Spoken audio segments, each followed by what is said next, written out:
Bienvenue dans la Conve. Aujourd'hui, j'ai le plaisir de recevoir Salomé, qui est la présidente de l'association Droit dans les yeux, une association qui vise à vulgariser le droit pour les jeunes, notamment les jeunes qui ne sont pas très bien armés face à la justice. Donc déjà, c'est un plaisir de te recevoir sur l'émission. Merci beaucoup. Je tiens à ajouter également que récemment, vous avez reçu le prix, alors il me semble que c'est le prix social des génies de l'ascenseur. Ouais, c'est ça. Donc bravo pour Merci. ça. Une première question, Salomé, comment ça va? Bah, ça va, merci, il fait chaud, mais ça va. Il fait chaud, c'est vrai, mais bon, tout pour l'émission. Est-ce que tu peux te présenter, avant qu'on parle un petit peu de l'association, de ce que vous faites, et vous allez voir, c'est hyper intéressant. J'aimerais que tu te présentes un petit peu au niveau de tes études et ce que tu fais actuellement. Ok, du coup, je m'appelle Salomé, j'ai 22 ans. J'ai fini mes études, j'ai fait des études à Sciences Po et j'ai un master en politique de prévention et de sécurité. Donc, un peu rien à voir. J'ai pas fait beaucoup de droit pendant mes études, mais quand même suffisamment. Et après, j'ai travaillé dans le monde socio-judiciaire, donc un peu prison. Ok. Et du coup, j'ai vu l'importance du droit. Et là, maintenant, je travaille dans une association et je suis responsable partenariat et financement, donc en lien avec d'autres associations. Et du coup, tous les bénévoles qui sont actuellement dans l'association Droit dans les yeux ont tous, eux aussi, un parcours dans le droit, ou est-ce que c'est vraiment très varié? La majorité, actuellement, on est 23 filles. C'est de la non-mixité non choisie, mais ça nous va bien quand même. Et tout le monde est en fin d'études ou début de carrière.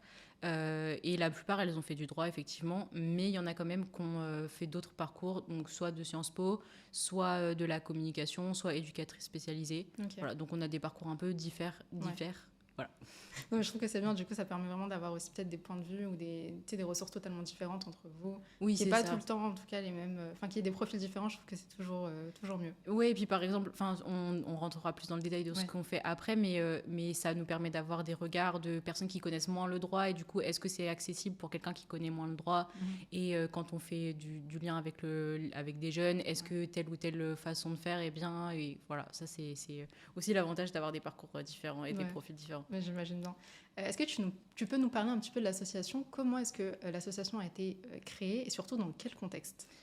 Du coup, ça a été créé en novembre 2023. Donc fin 2023, l'idée, elle est partie quand il y a eu la mort de Naël et après les révoltes qui ont suivi, de se dire qu'il y a plein de jeunes qui ont été mis face à la justice et parfois jusqu'à incarcérés, notamment des mineurs, et qui n'avaient pas conscience qu'en fait que leurs actes pouvaient être pénalement répréhensibles.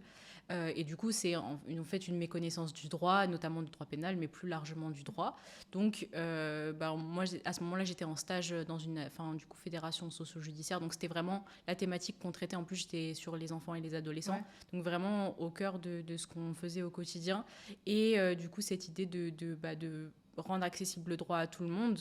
Et à ce moment-là, en fait, je m'incluais, et je m'inclus toujours dedans dans le fait de rendre accessible le droit, de comprendre nos droits au quotidien. Et du coup, ça a un peu mûri dans l'année.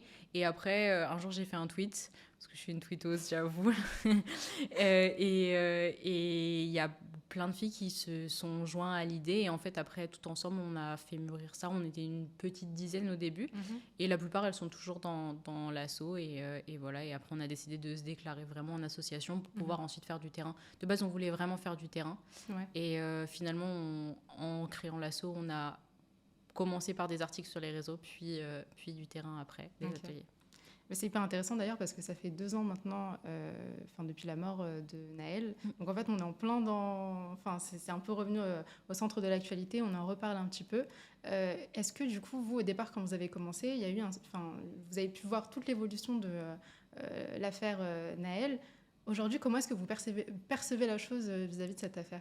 Je pense qu'il y a quand même toujours un besoin de justice qui est pas propre à cette affaire, qui est propre à toutes les affaires. Et là, c'est les plus dramatiques parce que ça solde par des morts. Mais c'est qu'il y a un vrai sentiment de décalage entre ce que les gens vivent et la façon dont certains actes vont être réprimandés par la justice, avec des peines qui sont quand même très lourdes. En France, on est quand même, par rapport à l'Europe, un des systèmes judiciaires et carcérales les plus difficiles, les plus stricts. Et d'un autre côté, on va avoir des scandales politico-médiatiques avec... je pense qu'il y a une sensation de poids, deux mesures qui est due à qui est un fait, et en même temps aussi il y a une méconnaissance parce qu'il y a des subtilités qui font qu'on ne peut pas être jugé. Enfin, deux choses ne sont pas forcément comparables, mais je pense qu'il y a quand même ce besoin de justice et ce sentiment de décalage aussi, que la justice est un monde très opaque, au même titre que le monde politique, et que du coup il faut continuer à vulgariser. Et puis après, c'est aussi, notamment pour les jeunes de quartiers populaires, si jamais un jour on a un drame, enfin soit si on est mort, bon voilà, mais si c'est quelqu'un de notre entourage, comment on peut réagir, quelles armes on a au niveau juridique, et que ça soit un truc extrêmement grave ou même des actes du quotidien qui sont en fait des discriminations au quotidien, comment on s'arme pour y répondre. Okay. Voilà. Qu'est-ce qui vous a paru comme étant une urgence dans cette affaire? Genre, ça a été quoi le truc dans ta tête où tu t'es dit, ça y est, il faut absolument que je fasse quelque chose, franchement, que j'essaie de travailler là-dessus? C'est le nombre de jeunes qui se faisaient incarcérer. Enfin, j'ai plus en tête, mais en fait, qui se sont fait interpeller, c'était énorme. Et après, il y a un gros décalage quand même entre ceux qui ont été interpellés et ceux qui finalement ont été traduits devant la justice et ceux où il y a eu une véritable condamnation. Mais proportionnellement, c'est quand même beaucoup trop de jeunes qui, en fait, revendiquaient juste leur mal-être dans cette société qui, en fait, les tue en toute impunité. Et ce décalage, encore une fois, il est aussi dû à une méconnaissance du droit. Et tout ça, il fallait trouver une solution pour essayer d'améliorer un peu notre quotidien à toutes et tous. Et pour moi, le droit, c'est quand même central. Voilà. Même si on a l'impression que c'est pas quelque chose qui fait partie intégrante de nos vies. En fait, on l'utilise tous les jours. Enfin, tous les jours, peu importe ce que tu fais quand tu vas au travail, en fait, tu respectes un cadre. Ce cadre, c'est du droit. Peu importe quoi est du droit, en fait. En fait, t'es obligé de t'y connaître parce que sinon, je pense que tu subis de plein fouet. Et en vrai, t'en as même pas conscience parce que c'est des choses qui te paraissent innées un peu, mais c'est pas forcément inné. Enfin, tu poses tes congés, en fait, il y a un cadre pour mettre ses congés et voilà. Et le savoir, ça permet d'éviter un sentiment parfois d'injustice, où même des fois on se fait clairement avoir parce qu'on ne connaît pas bien nos droits, même sur les aides financières, etc. Il y a plein de trucs où en fait on ne sait pas. Voilà. Okay. Et ça, c'est une méconnaissance du droit. J'aimerais qu'on continue un petit peu à parler du droit. Pourquoi est-ce que vous avez mis le droit au cœur de vos actions? En fait, qu'est-ce que ça représente pour vous? Là, on a parlé du fait que c'est hyper important parce que du coup, dans la vie, vraiment dans notre quotidien, comme tu l'as dit, au travail, sur les aides financières, il y a toujours cet aspect-là. Mais du coup, vous, au sein de l'association, qu'est-ce que ça représente? Du coup, pour beaucoup, c'est leurs études, donc c'est leur champ d'expertise. Et après, pour tout le monde, qu'on ait fait du droit ou pas, c'est aussi apprendre. En fait, on est les premières bénéficiaires de nos actions. Quand on écrit nos articles, en fait, on passe du temps à faire des recherches, à écrire, à rendre simple et accessible. Et en fait, ça nous permet de vraiment assimiler les notions qu'on explique. Et on est aussi à se demander, dans nos vies, en gros, qu'est-ce qu'on va avoir... où est-ce qu'il y a des manques de connaissances. Typiquement, dans mon association, avant, on devait poser nos congés sur du lundi au samedi. Et moi, je ne comprenais pas pourquoi, quand je travaille pas le samedi, je pose pas de jour. Et quand je pars en vacances, je dois poser mon samedi. Et en fait, on m'a expliqué plusieurs fois. Et là, du coup, il y a un article qui va apparaître avec ça.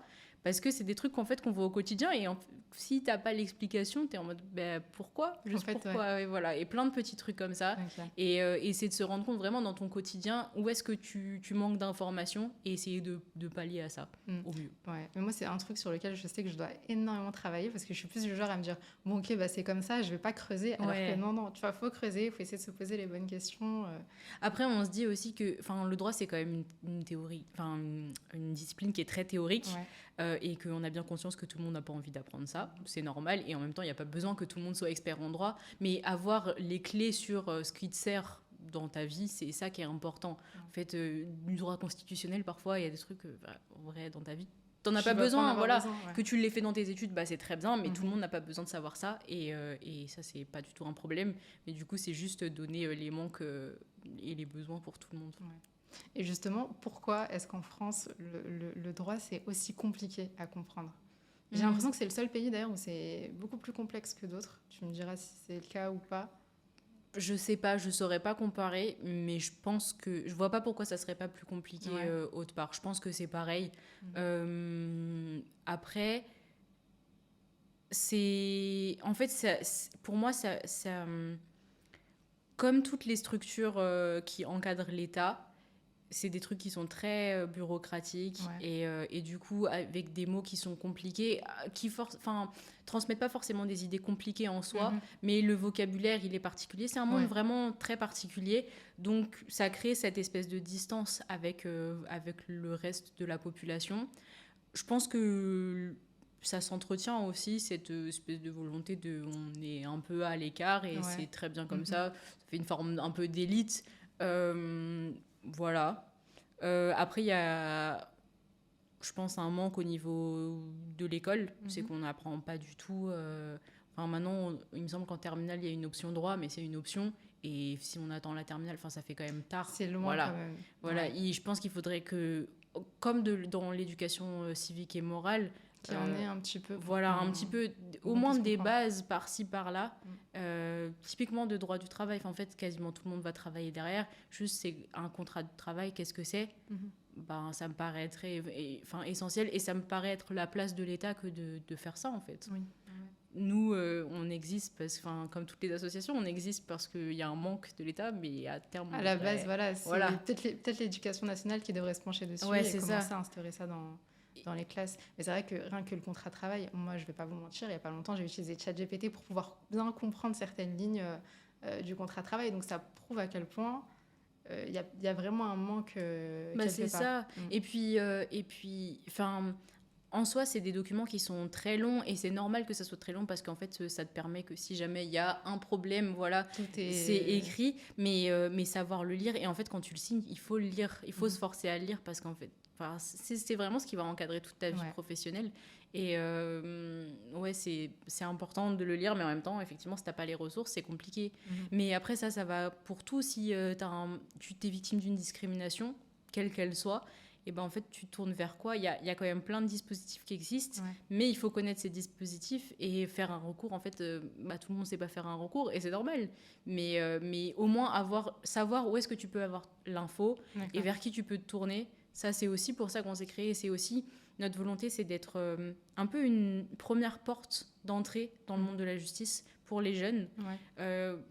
Si tu as un problème, en fait, tu nous envoies un message et tu nous expliques ta situation. Et là, nous, on ne donne pas des conseils vraiment parce qu'on n'a pas d'avocate. Pour l'instant, on a des élèves avocates, du coup bientôt des avocates, mais pas d'avocat à proprement parler.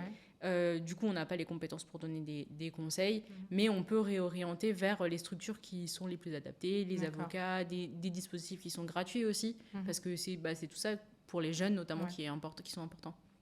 Qui est important. Je voulais également aborder un point parce que sur les réseaux sociaux, il y a beaucoup je sais pas comment on peut dire ça, ce ressenti, ce sentiment que comme si le système français, il facilitait pas le droit aux jeunes. Et notamment aux jeunes de banlieue, mais on va en parler un petit peu après. J'aimerais que tu me dises un petit peu ce que toi, tu en penses. C'est quelque chose qui est chiffré. C'est pas que en France, c'est au niveau européen, c'est chiffré qu'il y a une méconnaissance... non, c'est plutôt un non-recours aux droits et aux prestations sociales qui est particulièrement important chez les jeunes et du coup qui est lié à une méconnaissance. En France, par exemple, c'est en gros un tiers des personnes qui auraient le droit à avoir des aides sociales, donc le chômage, le RSA, la prime d'activité, peu importe, qui sont en situation de non-recours, donc qui ne demandent pas ces aides auxquelles elles ont droit, encore une fois. C'est une folie quand même. C'est énorme. Et parmi ces un tiers, c'est une majorité de jeunes. Les jeunes sont surreprésentés. Et tout ça parce que soit mauvaise connaissance, typiquement sur la prime d'activité, quand tu as fait une alternance, il y a quand même beaucoup de jeunes qui font de l'alternance. Après, à partir de 3 mois, tu as le droit d'avoir la prime d'activité si tu gagnes un certain salaire et en dessous d'un certain salaire. Mais en gros, tous les alternants presque sont dedans. Et il y a plein de gens qui ne savent pas. Et moi, je trouve ça fou. Il y a peu, je suis allée à une réunion dans une école supérieure parce que j'ai une alternante dans mon travail. Et je leur ai dit, mais est-ce que vous leur parlez de la prime d'activité ? Je sais pas, vous êtes centre de formation, vous encadrez des alternants et vous leur dites pas qu'ils peuvent avoir ça alors qu'on est quand même dans un contexte de précarité étudiante, on en parle beaucoup. C'était quoi leur réponse Et ils ont dit, ah bah non, on n'y avait pas pensé, on le note, c'est une bonne idée. C'est on une n'y avait pas folie, pensé. quoi. Alors que, enfin, il n'y a pas 50 milliards d'aides non plus. Mais surtout pour les alternants. c'est ça. Puis la prime d'activité, c'est quand même le gros truc connu, voilà. Et en fait, ils en parlent pas. Et donc, en fait, je pense qu'il y a trop de gens qui ont pas les informations et qui n'y pensent pas, etc. Et du coup, bah, une mauvaise connaissance des droits et des démarches aussi. Il y a beaucoup de gens, en fait, faire des démarches. C'est long. Ouais, voilà. Moi, je sais que des fois, ça peut être aussi anxiogène. Tu te dis, purée, je dois sortir plein de papiers. C'est Je sais pas, ceci, cela. Donc, en fait, j'ai l'impression qu'il y a plein de petits trucs, en fait, qui juste t'empêchent de pouvoir avoir accès à tes droits. C'est ça, alors qu'en soi, ça, on peut pas reprocher au service de l'État que ça soit accessible. Enfin, en plus, maintenant, avec le côté dématérialisé, Oui. on est quand même une génération où l'accès par le numérique, ça ne pose pas trop de problème. Donc, c'est facile, en fait, en 5 minutes, tu fais ta simulation et en 10 minutes, en gros, tu as fait ta démarche. Mais cette démarche, déjà, il faut aller la chercher. Et après, la faire, effectivement, il y en a plein où c'est difficile. Il faut se poser pour faire de l'administratif. C'est relou, clairement. On n'en a pas envie, voilà, on n'en a pas envie. Mais en fait, derrière, c'est de l'argent en jeu parce qu'en général, c'est ça. Et c'est important. Il faut le prendre, cet argent, il est pour nous, en fait. Clairement. Mais moi, je sais que la prime d'activité, je l'ai découvert très tard. Vraiment très tardivement. Et c'était ni de mon école, ni de là où je bossais en alternance, c'était bien un élève, tu vois, qui m'en avait parlé. Et il me l'a dit, et moi j'y ai pensé genre 3 mois après, j'étais en mode, mais qu'est-ce que c'est que la prime d'activité? Tu vois, je me mets à chercher sur Internet et je me dis, ah ouais, ok, en fait c'est vraiment quelque chose de hyper utile et tu peux pas fermer les yeux là-dessus. Mais c'est ça. Surtout quand tu es en situation assez précaire, etc. Clairement. Donc ouais. J'aimerais qu'on parle également un peu du système judiciaire français. Selon toi, est-ce que ce système-là, est-ce qu'il est égalitaire ou est-ce qu'il reproduit des inégalités? Parce qu'on va parler des inégalités, justement. Il est inégalitaire. Je vais parler du pénal parce que c'est sur ça que j'ai le plus d'informations. Oui, il est inégalitaire. Déjà en termes de classe sociale, la justice, elle est plus dure pour des personnes plus pauvres. Et en fait, c'est pas tant pauvre que désinséré.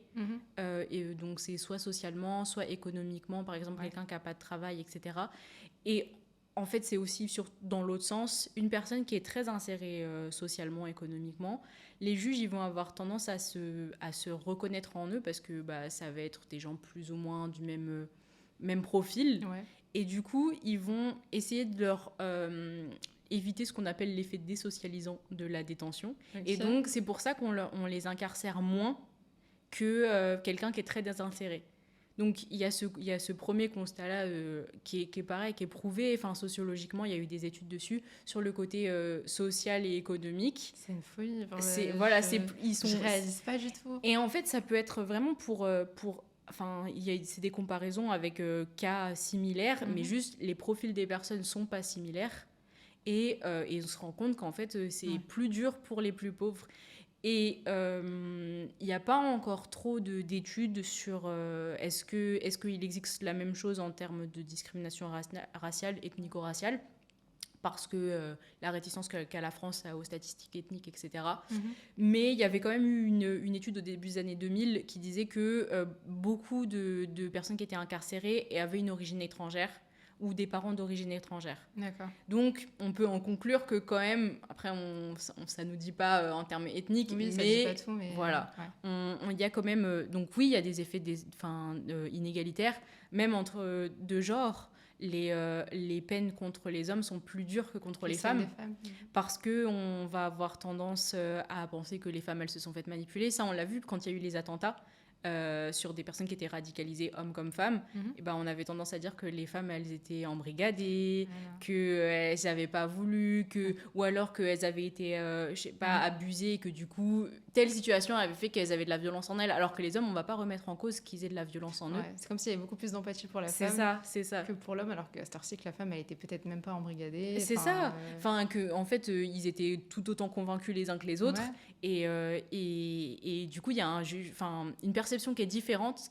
Et ça, les avocats, ils le savent. Et donc, sur leur stratégie de défense, ils vont pas adopter les mêmes outils. Ils vont utiliser plutôt des choses d'empathie pour les femmes que pour les hommes.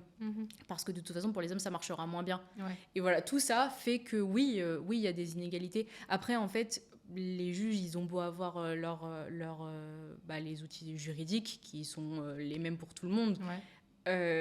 Ça reste des humains. Donc, même s'il y a des décisions qui sont prises à plusieurs pour essayer de tempérer ça et de limiter les effets de perception individuelle, Ouais. il y a forcément un peu de jugement individuel qui rentre dedans, c'est Oui, inévitable. tu sais, ça peut Voilà. pas être totalement objectif. C'est ça. Après, les principes de droit, c'est que la justice, elle est la même pour tous, c'est qu'on a tous le droit à un procès équitable. Et donc, en théorie, on devrait avoir une justice égale pour tout le monde. En théorie. Voilà. Après, il y a aussi des situations beaucoup d'affaires dans certains tribunaux. Donc, les juges, ils ont beaucoup plus de travail. Donc, t'es plus fatigué. Forcément, tu travailles moins bien. Les comparutions immédiates, c'est pareil. Quand tu passes le matin à 9h, c'était la première comparution, et que tu passes à 23h, et que le juge, fait une journée entière, en fait, au bout d'un moment, il a la tête comme ça, comme n'importe quelle personne. Mais du coup, t'es pas exactement dans les mêmes conditions. Donc, forcément, ça ne peut que créer des inégalités derrière. Ouais. Mais c'est quand même fou aussi, ça me fait penser à un truc, c'est que souvent dans les films, et je pense que c'est la réalité aussi, c'est que les avocats, tu sais, quand ils vont avoir un client qui peut-être va un peu mal s'exprimer, tu sais, de manière un peu agressive, ou qui va dire beaucoup d'insultes, ils vont lui dire, ouais, mais genre en mode, soigne la manière dont tu parles, dont tu t'exprimes, la manière dont tu t'habilles aussi, on va totalement changer ça, exprès pour pouvoir, pour faire en sorte que du coup la peine peut-être soit un peu moins... Ça va avec la projection de soi que les magistrats ils ont et que n'importe qui a.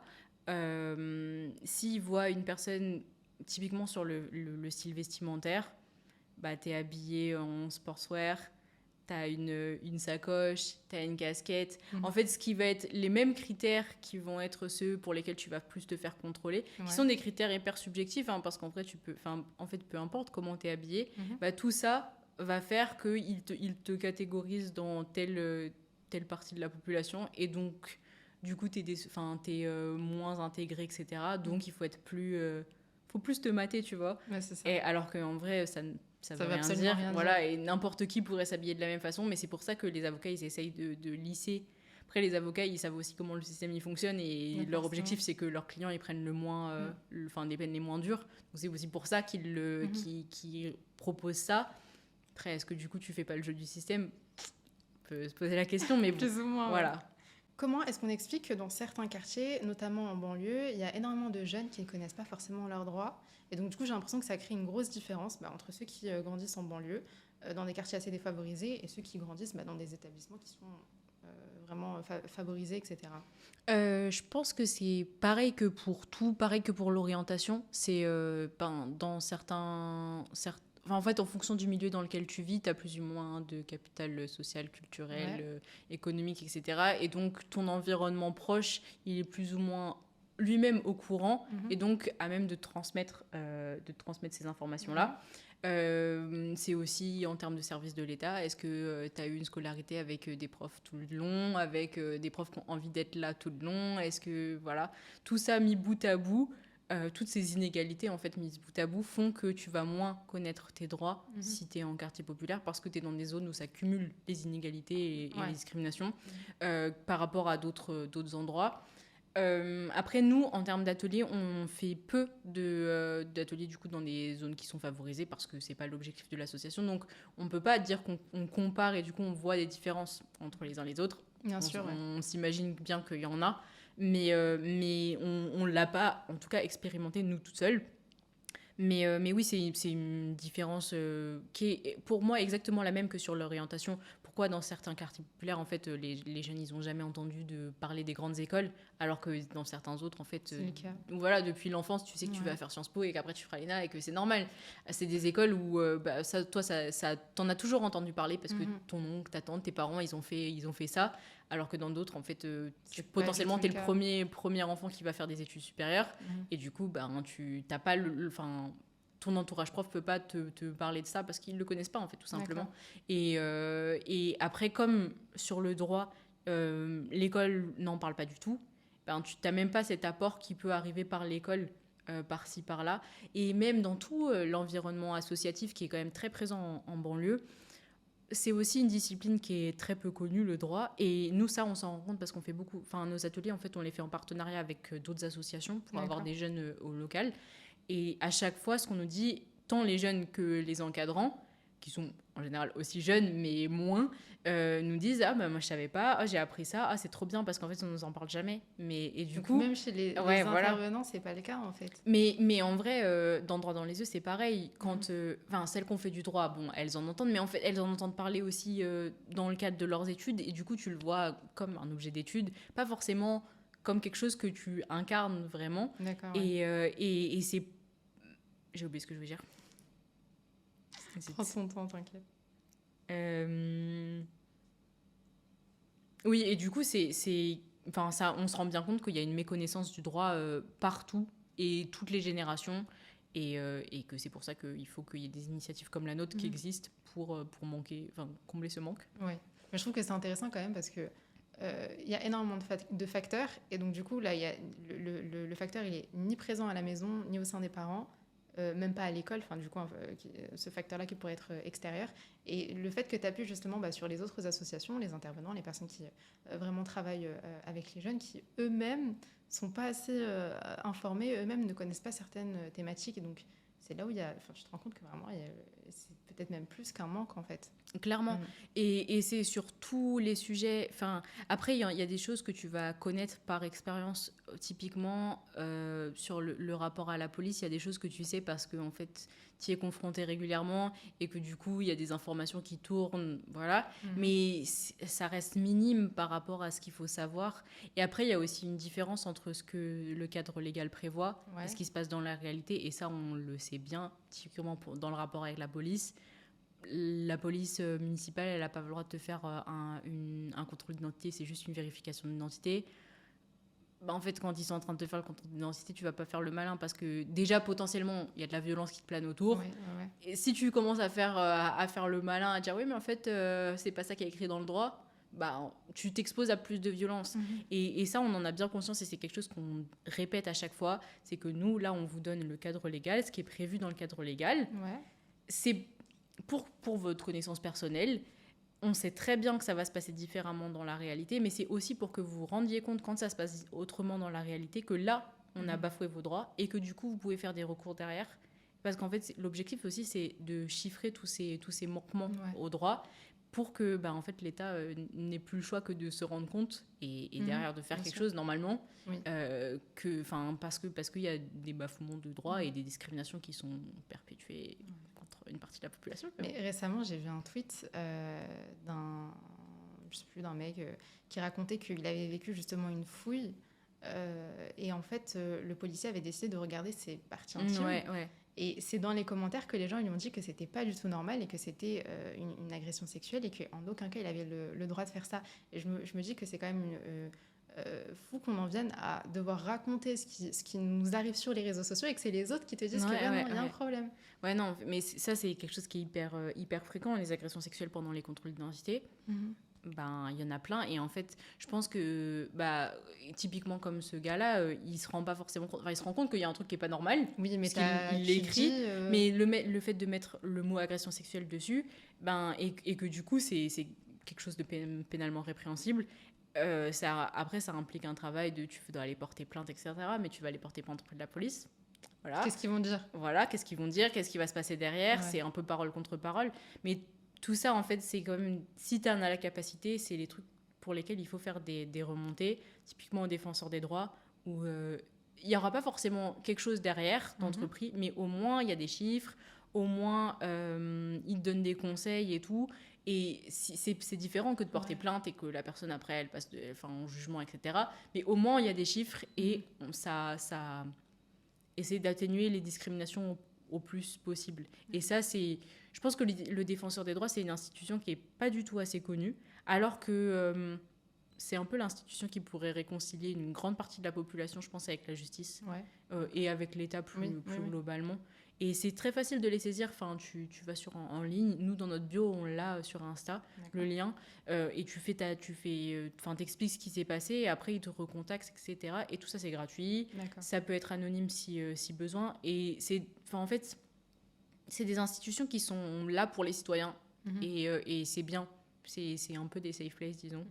Et c'est bien que tu parles également des chiffres parce que je sais que quand j'avais fait l'atelier, je crois que c'était le droit contre le racisme, tu avais appuyé sur les chiffres et sur le fait qu'il ne faut pas hésiter à porter plainte même si on sait que peut-être qu'il va rien se passer après, même porter plainte contre X, en fait, ça permet de donner des chiffres et de pouvoir alerter sur tel ou tel danger, tel ou tel, je sais pas comment on peut dire ça, mais le fait que tu peux avoir certains, on va dire, dangers qui sont de plus en plus croissants en France.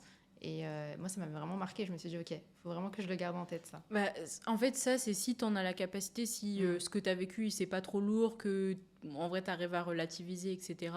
Et bah oui, si tu peux derrière porter plainte, c'est bien parce qu'il y a des chiffres. Et sur les cas d'agression islamophobe, on voit qu'il y a un écart entre les signalements qui sont faits au CCIE, au Comité contre l'islamophobie en Europe maintenant, et qui est donc une institution qui, en gros, un peu le défenseur des droits pour les musulmans, disons, et les chiffres du ministère de l'Intérieur, il y a un écart énorme.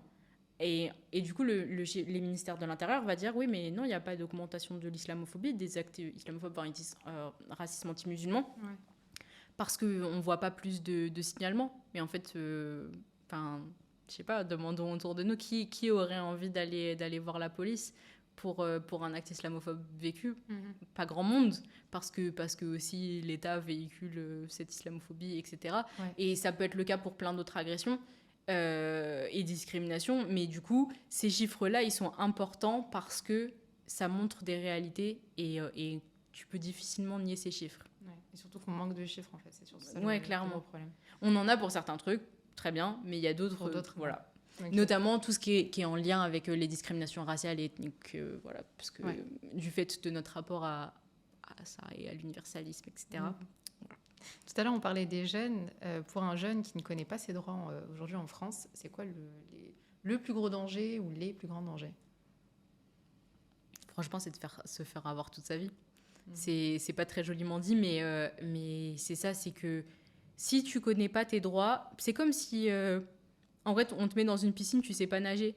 Et il y a des requins autour de toi, tu vois. Et en fait, tu vas essayer de te dépatouiller comme tu peux, donc tu vas faire la nage du petit chien, là. Et tu vas avancer dans ta vie, mais en fait, tous les obstacles auxquels, si tu avais la connaissance de tes droits, bah, tu pourrais les éviter. Là, tu vas pas pouvoir les éviter parce que, en fait, t'en as pas forcément même conscience. On connaîtra jamais pleinement nos droits. Il y a trop de dispositions, etc. Mais si tu peux connaître ce qui va te servir dans ta vie, bah, en fait, faut le faire. Ça te facilitera la vie. Ça t'évitera de te retrouver dans des situations où on bafoue tes droits, t'es discriminé, etc. Donc oui, c'est c'est essayer de mettre un peu les chances de son côté au maximum. Pour pouvoir mieux nager, on va dire ça. Voilà, disons. Est-ce que vous abordez la question des violences policières dans vos ateliers ? Et on va parler aussi après des ateliers, on n'en a pas parlé au début. Et comment est-ce que vous abordez le sujet ? Et de l'autre côté, comment les jeunes aussi vous en parlent ? Ouais, c'est la thématique qu'on fait le plus en atelier. Ça s'appelle pas violence policière, on appelle ça mes droits mes droits lors d'une intervention policière. D'accord. Donc c'est soit pendant les contrôles d'identité, soit pendant la garde à vue, soit les contrôles dans les transports. Qui ne sont pas faits par la police, mais on en parle aussi. Et donc c'est l'atelier qu'on a le plus fait, je pense qu'on l'a fait 7 fois sur l'année 2024 et début 2025. Et c'est super intéressant, vraiment. Enfin, en fait, c'est entre intéressant et bouleversant comme atelier, parce qu'on l'a fait. Je pense à une fois où on était à Mantes avec un public, franchement, les plus jeunes, ils devaient avoir 11 ans, 12 ans, et ça allait jusqu'à des tout jeunes majeurs, donc tout collège-lycée, et tout le monde s'était déjà fait contrôler. C'était une grande partie de garçons, et tous les garçons s'étaient déjà fait contrôler. Donc, déjà, t'es avec vraiment des enfants, et voilà, tout le monde. Et tout le monde connaît, soit a vécu, soit connaît quelqu'un de proche qui a été victime de violences policières. Voilà, c'est une constante. Et ça, globalement, sur le contrôle d'identité, à chaque fois qu'on en parle, et qu'il y a des garçons, parce que c'est quand même quelque chose qui vise principalement les garçons, bah, tout le monde l'a vécu. Donc bah ça, c'est quand même... Enfin, je sais pas. Moi, ça me révolte. J'ai même pas les mots, mais moi, pour rebondir dessus, en fait. C'est vraiment glaçant parce que c'est vraiment des enfants, en fait.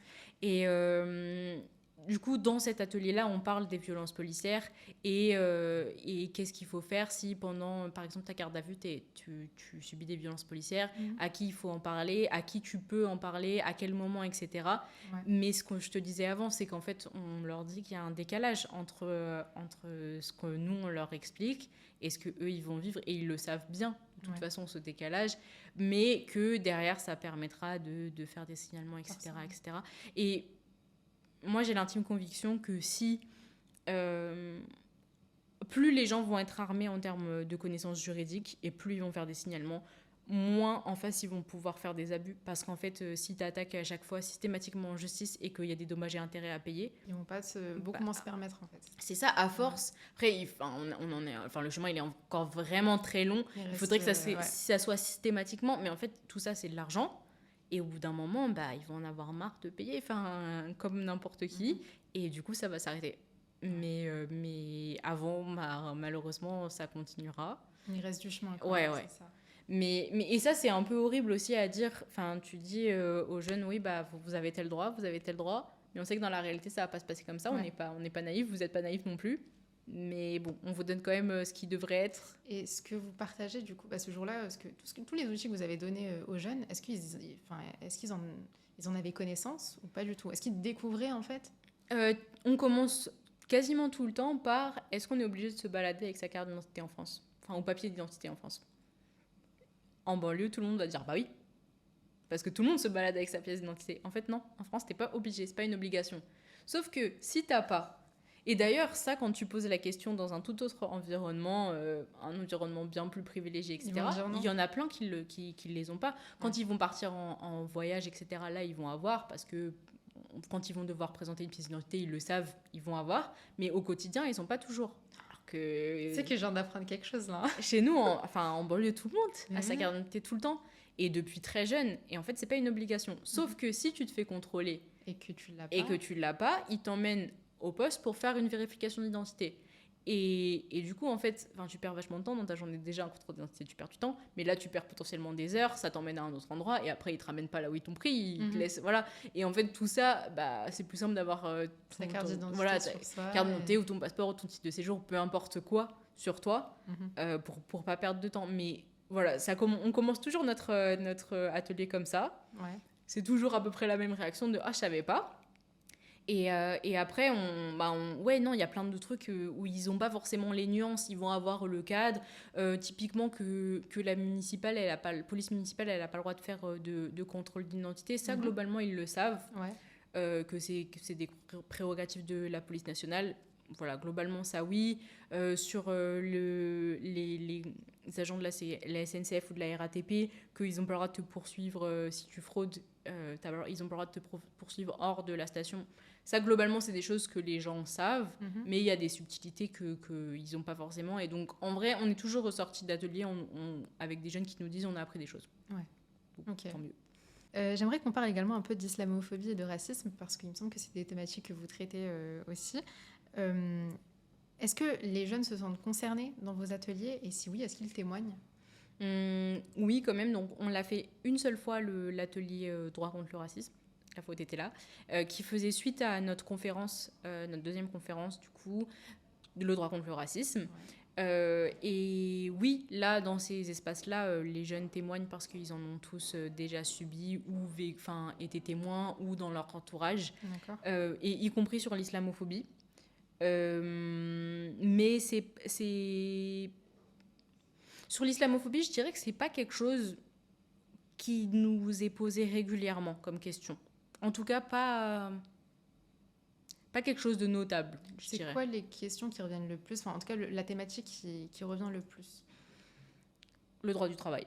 Ah oui, ok. Je dirais, ouais. Après, c'est aussi, sur nos réseaux sociaux, en tout cas, c'est le droit du travail. Mais on a un peu une différence de profil qu'on va rencontrer en atelier.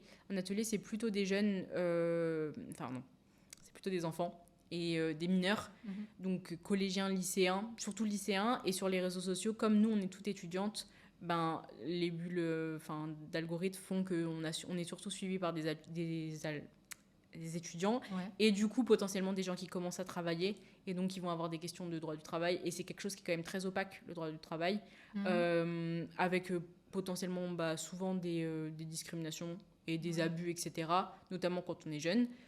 Donc, c'est ça qui revient le plus, à mon avis. Mais je pense que tout ce qui est stagiaire, alternante, Ouais. enfin, stagiaire et alternant. Ouais, ça revient hyper souvent. Et après, ça peut être un peu des questions de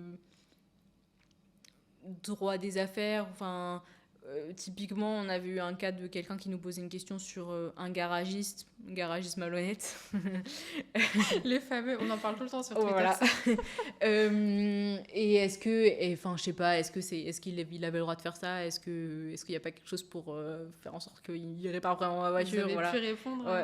On l'avait orienté de la manière, je sais plus comment, parce que je me rappelle plus de tous les détails, mais voilà, on l'avait orienté. Donc, je pense que c'est quand même ça qui revient le plus que des discriminations type racisme ou islamophobie. Ouais. Ça, on en parle un peu plus en atelier, du coup. Après, c'est aussi des questions qui relèvent de l'intime.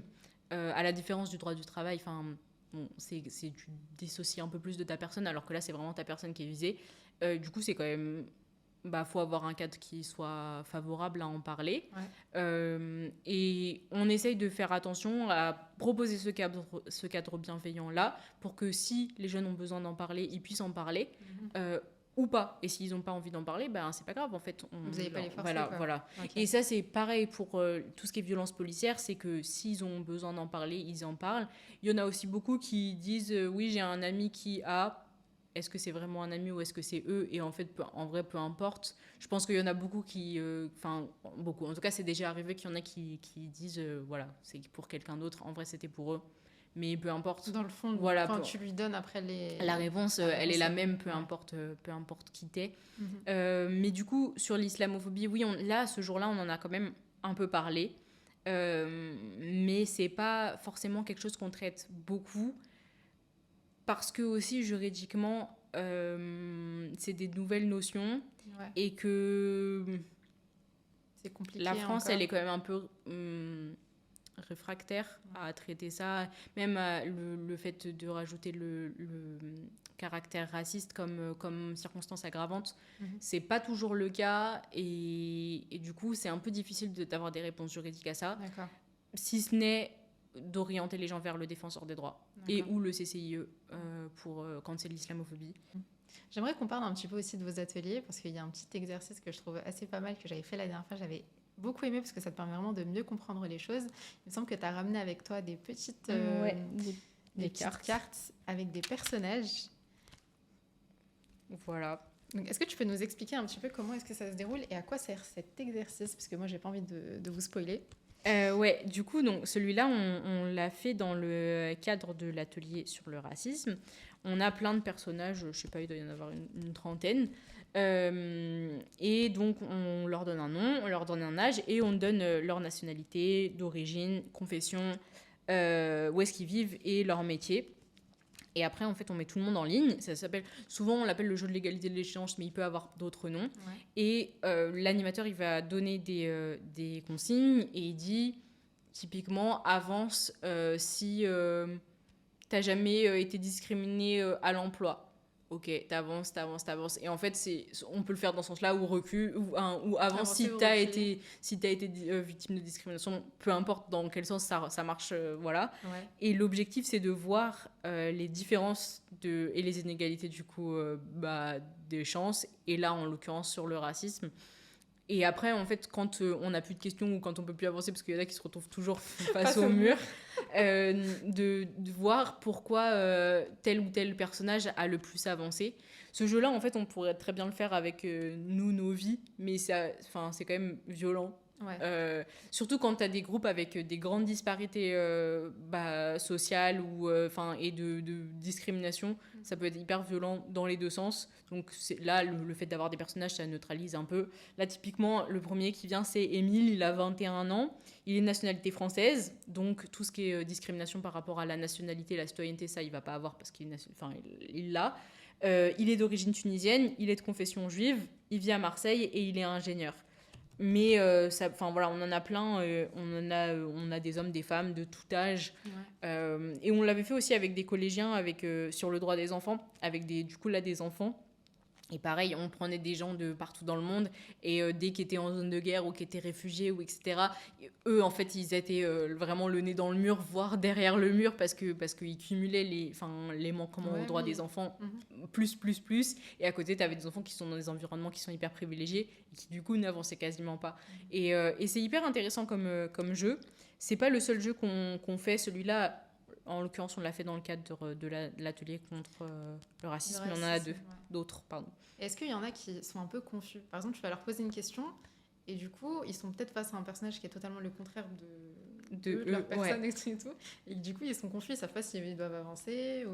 Ouais, il y avait eu le cas, de personnes là, pendant cet atelier-là qui savaient pas trop, je sais plus pour quelle question, mais sur les questions de discrimination à l'embauche, par exemple, où en fait, voilà, c'était ça. C'était un garçon et il incarnait une fille et il n'arrivait pas à savoir est-ce qu'elle avait déjà été discriminée à l'embauche ou pas.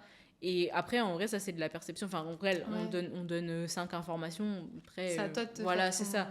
Et en soi, la personne, elle pourrait être victime de discrimination, tout comme ne pas l'être. Voilà, après, c'est aussi le jeu. Et c'est aussi un peu... les caractéristiques, elles sont parfois accentuées pour que ça marche et qu'on voit... Parce que faire bien comprendre... Si on met de la nuance partout, là, dans le jeu, ça marche pas. Et voilà, il faut des trucs un peu extrêmes pour qu'on puisse voir de quoi on veut parler derrière. Mais ce qui est frappant, c'est vraiment la distance, en fait, qui se crée entre toi, du coup, qui n'avance pas, et ceux qui n'ont jamais subi, par exemple, de discrimination et qui sont vraiment... ou l'inverse, tu vois, voilà. Et qui sont en face du mur. Je trouvais ça assez frappant, quand même. Voilà, bah, du coup, tant mieux si ça t'a marqué. J'avais bien aimé.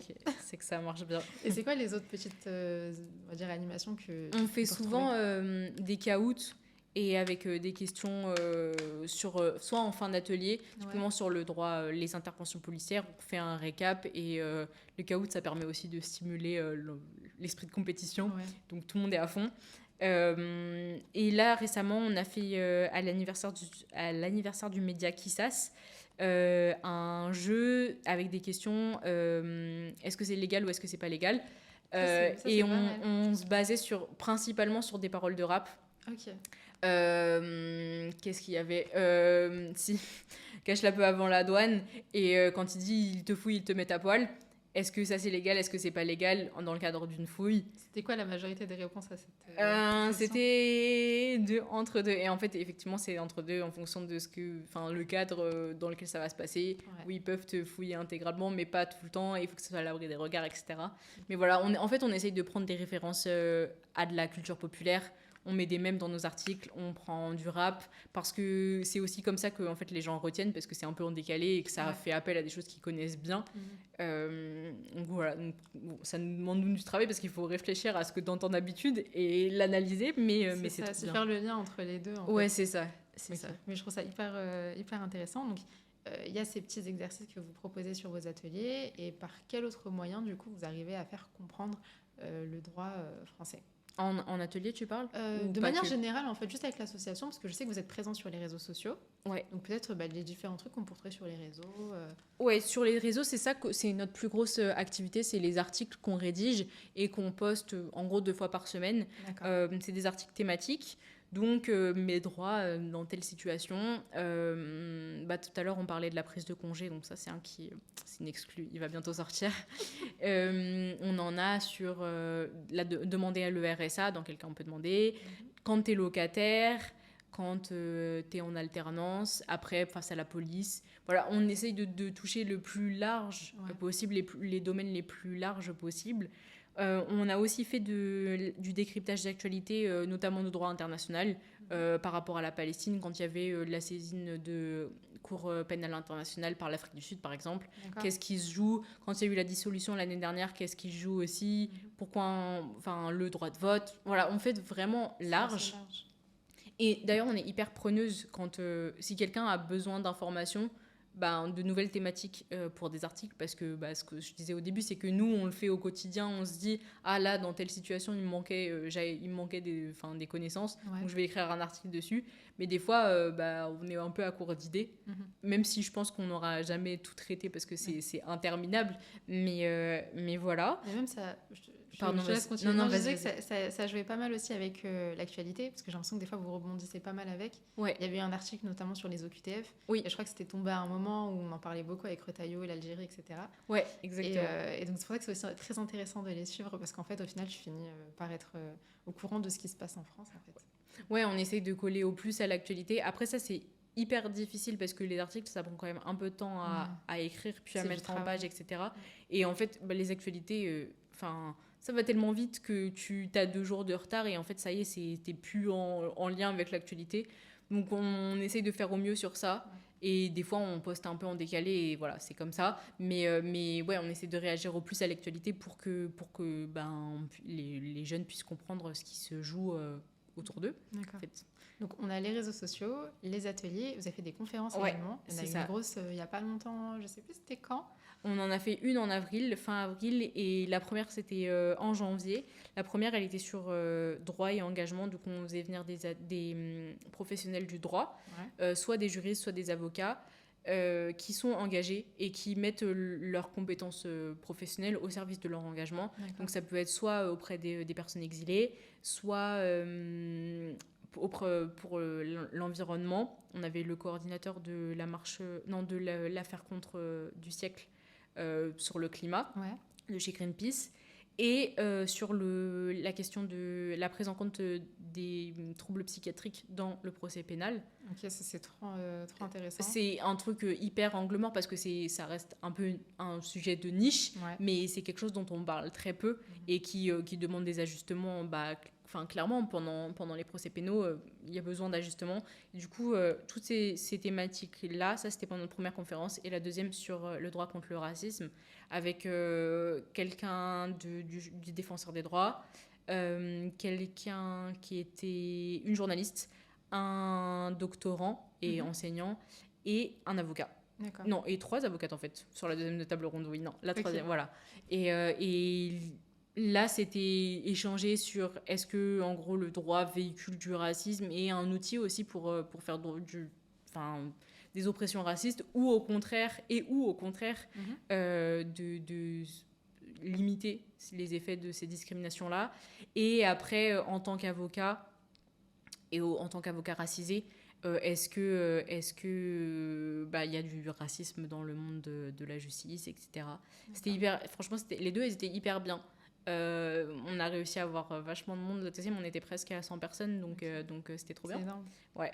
Et là, je peux pas vous spoiler parce qu'on n'a pas encore la prochaine thématique. Ok. Mais Mais j'allais demander justement, est-ce qu'il y a une prochaine conférence Oui, je pense qu'il y en aura, mais du coup, là, ça va être l'été, donc après l'été. Ouais, forcément. Mais ouais, on va continuer à en faire normalement. Et généralement, c'est quoi la conclusion qui ressort un peu des conférences? Qu'est-ce que les gens finissent par dire à la fin? Tu sais, quand tu abordes plein de thématiques aussi compliquées, c'est quoi comment est-ce qu'on arrive à conclure toutes ces problématiques-là? Je sais pas s'il y a jamais une conclusion. Ouais. Il y a plein de constats en général, un peu des solutions ou des pistes d'évolution, mais il n'y a pas de réponse. Après, là encore, notre public, il est différent pendant les conférences. Pour le coup, c'est vraiment un public plus aguerri au droit. Beaucoup d'étudiants en droit et qui, du coup, futurs professionnels du droit. Donc, c'est aussi, en fait, leur permettre de, eux, prendre en compte ces considérations que parfois ils portent. Enfin, l'antiracisme, dans la salle, je pense que tout le monde, c'est des valeurs que tout le monde partageait et porte, voilà. Mais c'est aussi de se rendre compte qu'en fait, dans ton avenir professionnel, tu vas pouvoir concilier les deux et que c'est pas parce que tu portes une robe que tu peux plus du tout avoir d'idées, d'engagement, etc. Et qu'au contraire, l'un et l'autre se nourrissent et que c'est très bien. C'est aussi ces valeurs-là que nous, on a envie de véhiculer, de faire du droit en fait un outil de lutte et de justice sociale, parce que c'est essentiel, je pense, dans la justice sociale de prendre en compte le droit quand même. Ok. Pareil, j'imagine que vous avez pas mal de demandes en DM. Est-ce qu'il y a déjà eu une demande ou une question à laquelle tu t'attendais pas du tout? Ou tu sais, des trucs qui sont vraiment à part auxquels vous pouvez répondre?